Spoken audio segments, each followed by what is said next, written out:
το γερμάνιο και κάποια άλλα ηφαιστειογενή υλικά. Ελβάν έχει μέσα και είτε σε κάτι τρώματα.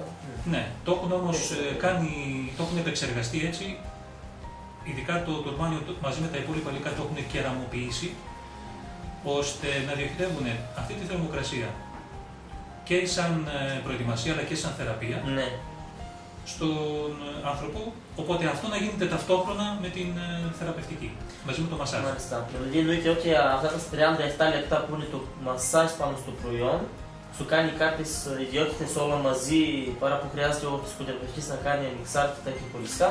Ναι, αυτό είναι αξιόλογο παρατήρησης, γιατί γίνεται ένας συνδυασμός θεραπευτικών μεθόδων. Κάτι που ο φυσικοθεραπευτής πολύ σωστά ή ο οστεοπαθητικός ή ο επαγγελματίας της υγείας που έχει να κάνει με τέτοιου είδους αποκατάσταση, να τα κάνει ξεχωριστά. Όπως είπε ο Ιπποκράτης, να γίνεις ιατρός του εαυτό σου. Και όχι μόνο. Ο Ιπποκράτης είπε το φάρμακό σου να είναι η τροφή σου και η τροφή σου το φάρμακό σου. Έτσι είναι. Γι' αυτό δίνουμε πάρα πολύ μεγάλη σημασία στη διατροφή. Λοιπόν, ειλικρινά χάρηκα που σας γνώριζα και εμένα είναι μεγάλη μου τιμή έτσι να μας καλέσετε και στα σεμινάρια, να ερχόμαστε μαζί με τους ανθρώπους που θέλουν να έρχονται, που έχω έτσι έχω αρκετούς ανθρώπους που έρχονται στο σαλόνι μας και έτσι να μπορούμε να είμαστε στο έργο μαζί. Ευχαριστούμε. Θα προσθέσω πάλι ότι και η γυναίκα μου έχει το αυγενικό και με το που το φέραμε εδώ, βέβαια στην αρχή ήταν αρνητική γιατί φοβόταμε και μόλις έκανε 2-3 κρεβάτια, σταδιακά έχει μπει και αυτή στη διαδικασία αυτή και βλέπω κάποια βελτίωση στο αυγενικό της. Συνήθως θα ήθελα να πω ότι οι άνθρωποι είναι δύσκολο να αναλάβουν κάτι καινούργιο επειδή έχουμε μάθει φάρμακα και κλασική ιατρική. Και όταν μπαίνει αυτή η είδος θεραπεία μέσα στις ζωές μας έτσι ξαφνικά, ή αν το πιστέψει ένας από τις δύο, ο άλλος θα το μεταφέρει λίγο πιο σιγά σιγά, αλλά όταν ο σύζυγός σας τα βλέπει αλλαγή πάνω σε εσάς, τότε θα πιστέψει ότι ειλικρινά το μηχάνημα είναι καλό. Και εγώ ήθελα να προσθέσω, επειδή εγώ 2 χρόνια τώρα τρέχω με την υγεία μου, είχα πάει φυσιοθεραπευτές, είχα πάει σε πολλούς γιατρούς, είχα κάνει πολλά πράγματα. Εδώ την πρώτη μέρα που μου συστήσανε να έρθω στο γαλάτσι πάνω στην αίθουσα που έχετε που κάνετε δοκιμές, ήρθα λίγο, πώς να σου πω, φοβισμένος. Ναι. Και λέω μία από τα ίδια θα μου κάνετε και αυτή, δεν κάνετε τίποτα, αλλά μόλις ξάπλωσα στο κρεβάτι και έκανα 10 επισκέψεις, άρχισα να καταλαβαίνω ότι κάτι μου κάνει καλό. Γι' αυτό και ήδη αποφάσισα να το πάρω. Ναι. Και να μπω στη διαδικασία αυτή και πιστεύω ότι θα λύσω το πρόβλημά μου άμεσα. Θα ξεκινήσεις να το ξανακάνεις συνέχεια όπως σαν μία πρόγραμμα ή λες να το κάνουμε 2-3 μήνες και να το σταματήσεις? Όχι. Εγώ αυτή τη στιγμή που το πήρα, να είμαστε καλά, μέχρι να ζω, θα είμαι πάνω σε αυτό το κρεβάτι. Γιατί βλέπω ότι σταδιακά βελτίωση της υγείας. Δεν νομίζετε ότι λέτε τώρα εδώ μέχρι να ζω να κάνω το μασάζ. Αν το οργανισμό μας όμως συνεχίζει συνέχεια, μήπως είναι επικίνδυνα, τι λέτε εσείς? Όχι, καθόλου επικίνδυνο. Κάθε άλλο. Από τη στιγμή που βλέπω ότι και ο γιος μου είναι μικρός και δεν έχει πρόβλημα υγείας και ανταποκρίνεται το παιδί και του αρέσει, πάω να πει ότι μπορεί να προλάβουμε και καταστάσεις οι οποίες μπορεί να έρθουν αργότερα. Πολύ καλά και σωστά αυτό, επειδή ήθελα να πω και εγώ μπράβο ότι το μηχάνημα δεν μας κάνει κακό. Απλώς προλαβαίνει και ορισμένες καταστάσεις οι οποίες μπορεί να έχει κακό. Και μπορούμε εμείς να καταλάβουμε ότι όπως τρώμε μέχρι να ζούμε, είναι το ίδιο πράγμα. Μπορούμε να κάνουμε και το μασάζ μέχρι να πεθάνουμε. Ακριβώς. Ωραία. Χάρηκα πάρα πολύ κύριε Βαγγέλη. Ευχαριστώ. Σας περιμένουμε άλλη μια φορά να περάσει και από κοντά μας. Ωραία κύριε Ασημίνα, σε ευχαριστούμε που μας κάλεσες και δέχτηκες την πρόσκληση που ήθελα να σε δω από κοντά. Εκεί πάντα εμείς θέλουμε να έχουμε καλή σχέση με τους πελάτες μας που αγοράζουν τα προϊόντα. Έτσι πρέπει. Έτσι. Δεν πρέπει να χανόμαστε.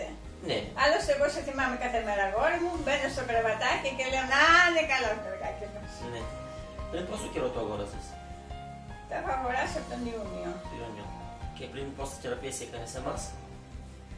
Δεν έκανα πολλές, κάπου 15-20 είχα κάνει θεραπείες και σηκώθηκα ένα πρωί ενώ δεν μπορούσα να σηκωθώ, να σηκωνόμουν, ρε παιδιά, έκανα αυτό το πράγμα. Δεν μπορούσα να κάτσω πρώτα εδώ, πόναγα από τα γόνατα μέχρι τους ώμους. Και σηκώνομαι ένα πρωί και αισθάνομαι ότι μπήκε ένας άλλος εαυτός μέσα. Αλήθεια σας το λέω αυτό το πράγμα. Δεν μπήκε κάτι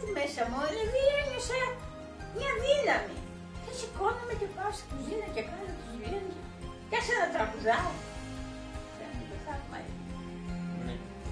Και συνέχεια τώρα. Εσύ όταν ξεκίνησες από αρχή, πες μου αλήθεια. Έτσι, αλήθεια πες μου. Όταν ξεκίνησες και έρχεσαι την πρώτη μέρα στο κατάστημα, τι σου έκανε εντύπωση, το πίστευσες αυτό που κάναμε εκεί ή το κοίταξες τώρα όχι, έτσι να σου πω την αλήθεια τώρα. Δεν το πίστεψα γιατί είχα πάει σε γιατρούς, είχα κάνει ενέσεις στα γόνατα, ενέσεις στον ποπό μου.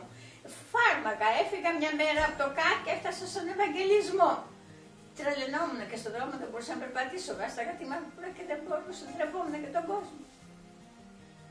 Και όταν μου είπε μια φίλη μου, ρε ο Μπουμπούς, μου φέρει κάτι κρεβάτια στο τέρμα. Και ο Μπουμπούς πήγε, ήταν ένας φίλος τους, και τώρα περπατάει, πηδάει. Αλλά και εγώ, τι θα χάσω, δεν χάνω και τίποτα, σπάω. Αποκαντευόμουν όλο το χειμώνα. Από το πόσο καιρό ήσουν έτσι, πόσο από καιρό το καλοκαίρι ήμουνα τον Αύγουστο μέχρι που ήρθα σε εσάς. Είχα πάθει δηλαδή τέτοια κατάπτωση, είχα πάθει να μην μπορώ να κάθομαι και να πιάνω γράβες στα πόδια μου και να μην μπορώ να σταθώ, να ουρλιάζω και να φωνάζω και να λέω θα το ο κόσμος απ' έξω όλη τη γη. Τρελάθηκα. Θυμάμαι μια φορά που η κυρία Δανάη ήσουν μαζί της εκεί και μιλάγατε και της έλεγες ότι ήθελες να αισθάνεσαι άσχημα, έχεις περάσει αντίδραση. Πώς ακριβώς έγινε η θεραπεία σου, θυμάσαι μετά από 10 φορές κάτι να έχει γίνει αλλαγή στο οργανισμό σου, να έχεις κάποιο πόνο έντονο, πονοκέφαλο ή κάτι άλλο? Όχι, στην αρχή έχεις τους πόνους, δεν περνάμε το πρώτο. Πρέπει όμως να κάνεις μερικά αυτά, να μπεις στο κρεβάτι πολλές φορές, γιατί και εγώ αυτό πίστεψα, λέω μπω στο κρεβάτι να δω τι θα γίνει. Και ερχόμουν κάθε μέρα, κάθε μέρα ερχόμουν. Ώσπου στο τέλος είδα, το πίστεψα αυτό, δηλαδή είδα ότι μου έκανε καλό και αναγκάστηκα. Για πες μας κυρία Σιμίνα. Λοιπόν, εγώ παιδιά όσοι δεν με ξέρατε, όταν μου είπαν για τον Γιώργο δεν ήξερα. Πιο δυνατά όμως, πιο δυνατά, έτσι δεν είναι σαν εσένα όλοι, για να ακούνε, εσύ Λοιπόν, εγώ πέρυσι είχα κάνει φυσικοθεραπείες, είχα κάνει ενέσεις στα γόνατα, έφευγα από το ΚΑΚ που πήγαινε στον Ευαγγελισμό. Οι κύριοι εδώ με ξέρουνε, με τη μαγκούρα που ήμουνα και τα πόδια μου βρισμένα, δεν μπορούσα να σταθώ. Δεν μπορούσα να κάτσω, δεν μπορούσα να σηκωθώ. Ό,τι σας λέω είναι όλα αλήθεια. Δεν λέω ούτε ένα ψέμα. Λοιπόν, μου λέει μια φίλη μου, έχουν έρθει και κάτι κορεάτες και έχουν φέρει κάτι κρεβάτια. Εγώ απελπισμένη. Σηκώθηκα και πήγα. Με ένα μπαστούνάκι του το έχω χαρίσει το μπαστούνι. Λοιπόν, με βλέπει, μόλις με βλέπει ήταν υψηλή, πώς λέει Δανάκη, με βάλανε στο κρεβάτι. Πόναγα, δεν μπορούσα να σταθώ από τους πόνους. Λέω δεν θέλω στο κρεβάτι με τα καρούλια μπροστά στην πλάτη μου γιατί με πονάνε. Με έβαλε ανάποδα η κοπέλα. Ήρθα, έκανα καμιά 20 μασάζ. Είχε και Πάρκινσον. Όχι Πάρκινσον, δεν ήτανε, είχα ένα τριπτή. Ήτανε δίσκο, βουρεύαμε εδώ. Έπαιρνε μέσα στο κατάστημα και έκανε έτσι. Έτσι, στόρευε.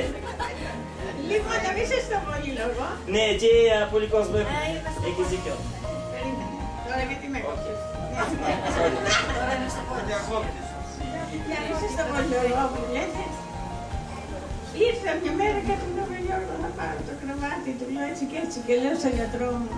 Λέω βρε Άρη μου, έλα να το δεις και στο κρεβάτι, μήπως πετάξω τα λεπτά μου και δεν κάνει καλό. Μου λέει πρέπει και το Βερολίνο έπεσα εκεί ένα συμβούλιο όταν γυρίσω. Εγώ από τη αυτή το παίρνω το κρεβάτι, το πάω στο σπίτι μου, άρχισα τα μασάζ και σηκώνομαι ρε παιδιά ένα πρωί. Το καρεβάτι βοηθάει και στις ορμόνες.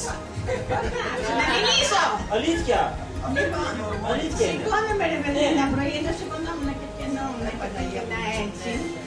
Σηκώνομαι ένα πρωί και μέσα μου, λες και έγινε ένα θαύμα, τσαμπροκοπιόμουν.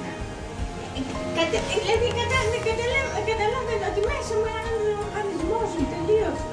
Τα κύτταρα που φύγανε τοξίνες. Ναι.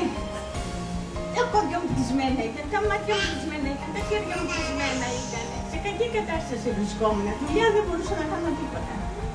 Να μην σας το πολύ λόγο, αφού